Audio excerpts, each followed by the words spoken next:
मैंने आपको पहले ही कहा था कि शादी से पहले अपने ये सारे लड़कियां ये अपने जो मोबाइल फ़ोन ये चीज़ें जो हैं वो ये बंद कर दो, कम कर दें। हाँ, आपका जो है वो बाद में किसी से कोई ताल्लुक नहीं होना चाहिए। बाकी आपके तल्लुकात थे, तो अगर तल्लुकात थे तो शादी के बाद खत्म क्यों नहीं हुए? अगर कोई लड़की, इतनी सैकड़ों लड़कियां मेरे साथ होती तो फिर वो फेम लेने के लिए बीच में कोई एंट्री तो मारती, बिल्कुल, या ना मारती। देखिए, मैं लॉजिकल बात करूंगा। फिर इन्वेस्टिगेटिव जर्नलिस्ट है डॉक्टर नबिया, क्राइम स्टोरीज भी करती है ना, उनके क्या राब्ते नहीं है? सीडीआर निकलवा लें, उन लड़कियों के नंबर नहीं आएंगे सीडीआर में, उनको एक्सपोज करें, मुझे भी एक्सपोज करें, लेकिन सबूतों के साथ, एविडेंस के साथ, मन घड़त कहानियां नहीं। बहस होते होते इसने मुझे मारना शुरू किया। मुझे मारते मारते इसने बेड से नीचे गिराया।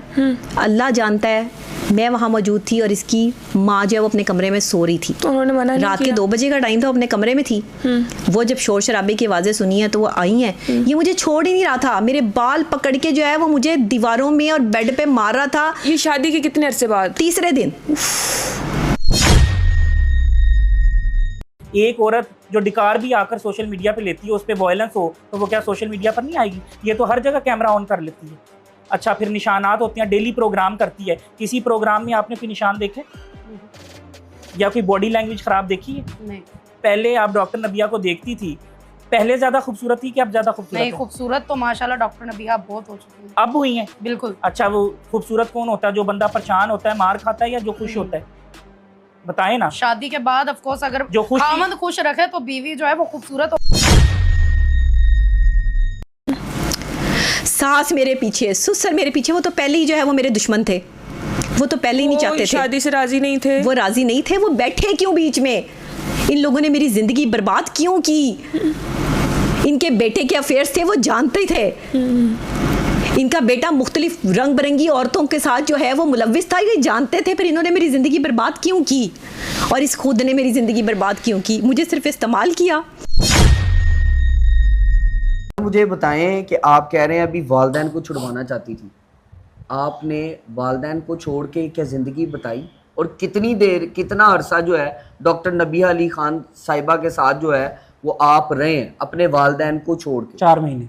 4 महीने। सर, आपकी गैरत को फ़र्क नहीं पड़ा कि यार मैं माँ बाप जिसने पैदा किया, जिसने ज़िंदगी दी, जिसने नाम दिया, जिसने मकाम व मर्तबा दिया, जिसके लिए मुआशरा खड़ा हो जाता है, मैं उन्हीं को 4 महीने छोड़ के बुढ़ी के साथ रह रहा हूँ? इसलिए कि घर बस जाए और लड़ाइयाँ ना हो और मेरे माँ बाप की और मेरी फैमिली की इज्जत खराब ना हो। मैं वो वाहिद बंदी हूँ जो इसके साथ इतनी मुखलिस रही, इससे मोहब्बत की, इसकी इज़्ज़त की, इसकी खातिर घर बसाया, इसकी खिदमतें करती रही, इसके लिए खाने पकाए, इसके कपड़े धोए, इसके जो है वो कपड़े इस्त्री करती थी, सारे काम अपने हाथ से करती थी। शादी से फेम मिला हारिस भाई को? मैंने तो इज्जत, वकार और बार बार इज्जत उछलने पर जो है वो तलाक दी है। मुझे कोई प्लेट में रख के तो शोहरत मिली नहीं इसकी तरह रातों रात। इसको तो रातों रात प्लेट में रख के शोहरत मिली, इसलिए कदर नहीं की। इसलिए इसने कदर नहीं की। यानी ये इल्ज़ाम भी गलत है। मैं कहता हूँ ऐसे पैसे और ऐसे फेम पे लानत भेजता हूँ। इज्जत मांगो, इज्जत नहीं मिलती, इज्जत चली जाए तो वो नहीं मिलती, फेम और पैसा तो फिर सड़कों पे चौराहों पे बेइज्जत करता था, मैं चुप हो जाती थी, नजरें नीचे कर लेती थी कि क्या करूं यार, लोग 4 बंदे जब वो सुन रहे मेरी इज्जत है। फिर कहती थी यार औरतें ऐसे बर्दाश्त करती हैं ऐसे टॉक्सिक मर्दों को।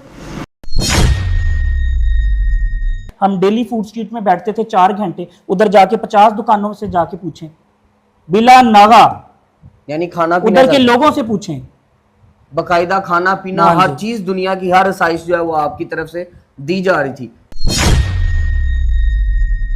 ऐसा क्यों किया? मुझे इसका जवाब दे दें।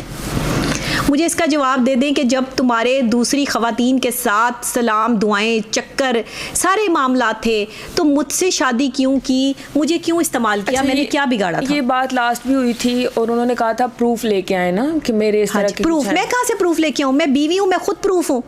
मैंने अपनी आंखों से बहुत कुछ देखा। मैंने तो काम वालियों का भी बहुत कुछ देखा, मैंने तो सगी भाभी का भी बहुत कुछ देखा। मैं क्या बताऊँ आवाम को? या फिर इसके पीछे जो तलाक में या वो खुलानामा में लिखा मेरे तलाकनामे में देखे मैंने कोई किरदार कशी नहीं की, पढ़ा आपने? एविडेंस है? मेरे पास किस तो चीज़ के? इतना एविडेंस किस है, चीज़ के हर evidence? चीज के, अपने आप को बेगुनाह साबित करने के भी और इसको गुनाहगार साबित करने के भी। मेरा घर तोड़ने वाली इसकी माँ, इसकी बहन और इसकी भाभी है। ये औरतों में उठता बैठता पर था। शादी इन्होंने आपसे की थी ना, तो अगर वो शादी कर- इसने की थी, हाँ, निभानी इसने इसने थी, थी। लेकिन चल ये उनके कहने पे रहा था। लड़ाई झगड़ा कोई नहीं था, बिल्कुल नहीं। तो फिर ये तलाक क्यों होगी, क्यों खुला ले ली उन्होंने? उन्होंने कहा माँ बाप को ना मिलने जाया करो। बस ये एक रीजन था। बिल्कुल। मैंने खुद खुला का फैसला किया। यही पूछने लगी थी कि वो कह रहे हैं कि उन्होंने डाइवोर्स भिजवाई है ना आपको, तो अच्छा, आप नहीं। बता दें लोगों को कि खुला आपने। मैंने पहले खुला दायर किया है, पहला जो है वो स्टेप मैंने लिया है। ठीक है। आप वहाँ भी यही लिखा हुआ है कि डॉक्टर नबीहा अली खान ने खुला जो है वो ली है, तो उसके बाद जो है वो तलाक का नोटिस जो भिजवाया है। ऐसा क्या मसाइल हो गए फिर आपने तलाक तक बात खुला ले ली, मैडम ने खुला ले ली, उसकी वजह क्या बन गई? यार मैडम खुला ले रही है, लाइव शेयर कर रही है, तो मेरी अब गैरत इतनी भी गवारा नहीं करेगी कि मैं तलाक ना दूं। मैं एक इज्जतदार बंदी हूँ, चाहे लोग मुझे कितना बेइज्जत समझें, चाहे ये मुझे कितना जलील और बेइज्जत करे, अपने आप को, अपने घर वालों को जितना मर्जी ये शरीफ साबित करता रहे। अपनी बहन देकर देख लो इसको, तुम्हें मेरी सारी बातें जो है वो हकीकत ना लगे तो आके मुझे जो है वो सूली पे लटका देना अगर मैं झूठ बोल रही हूँ। पिछली शादी पे चले जाती हैं इनकी, होश कादरी के साथ। उनके भी ऑफिस जाके लड़ाइयाँ करती थी, उन पे भी इल्ज़ामात लगाते थे। उन पर ये भी इल्ज़ाम लगा दिया था कि मेरे बंदे का ताल्लुक मेरे देवर की बीवी के साथ है। ठीक है, फिर जो है मेरे बंदे का ताल्लुक, नाजायज़ ताल्लुक अपनी बहन के साथ है। तुम अगर बताओगी तो हम तुम्हें कत्ल कर देंगे, तू अगर बताएगी हम तेरा बच्चा उठा लेंगे, तू अगर बताएगी हम ये कर देंगे, मैं कत्ल होने के लिए भी तैयार हूँ, और मेरे बच्चे को ये हाथ लगा के दिखाए। अच्छा, इनका बेटा भी बहुत जो है वो उसमें कॉन्फिडेंस आ गया है, और वो उसकी भी देख लें आप 6 महीने पहले डार्क सर्कल्स और वो सारे, क्योंकि मैंने उसको बड़ा अपने साथ ना, यानी कि घर में रहते थे बच्चे, और बाहर उनके ऊपर ना कोई शफकत का हाथ था ना कुछ और था। ये अब सारा दिन अपने मामलात में, और इधर भी जब आई ना हमारे घर, तो इधर हम 3.5-4 महीने रहे, एक दफ़ा भी बच्चे को नहीं मिलने गए। मैं ये हल्फन कहता हूँ, ठीक है। मैंने इससे सवाल किया कि यार तुम कैसी माँ हो? इसके माँ बाप मुझे गालियां दे रहे हैं, ये मुझे गालियां दे रहा है, और ये कहता है कि ये मुझे गालियां नहीं देता था। अपने माँ बाप से मुझे मिलने से जो है वो इसने मना कर दिया। वही जब टांगों में जान नहीं थी, जिस्म में जान नहीं थी, तो वही जो है हाथों से उंगलियां पकड़ के हमें चलने की प्रैक्टिस कराते थे। ठीक है, इनकी हड्डियां मजबूत और अच्छी खुराक देते थे। बयान में तो नबीहा साहिबा ने ये भी बोला है कि हारिस जो है वो अपनी माँ का चमचा है, और ऐसा खामंद अल्लाह मुझ जैसी किसी भी मासूम लड़की को ना दे। देखें, चमचा हूँ या कांटा हूँ मुझे नहीं पता, लेकिन मैं अपने माँ बाप का ताबेदार हूँ। ठीक है, उनके जो हकूक़ हैं वो पूरे करूँगा। कुरान कहता है कि अपने माँ बाप को उफ तक ना कहो। मेरे बाप आपने मुझे खुद कहा था कि अलहदा हो जाओ, हमारी इज़्ज़त ख़राब ना करो। ठीक है, ये घर में रही तो सबकी इज़्ज़त ख़राब करेगी, तुम अलहदा हो जाओ। और अलहदा होके फिर इसके पास किसी की इज़्ज़त ख़राब करने के लिए कुछ था नहीं, तो फिर इसने मेरी इज़्ज़त ख़राब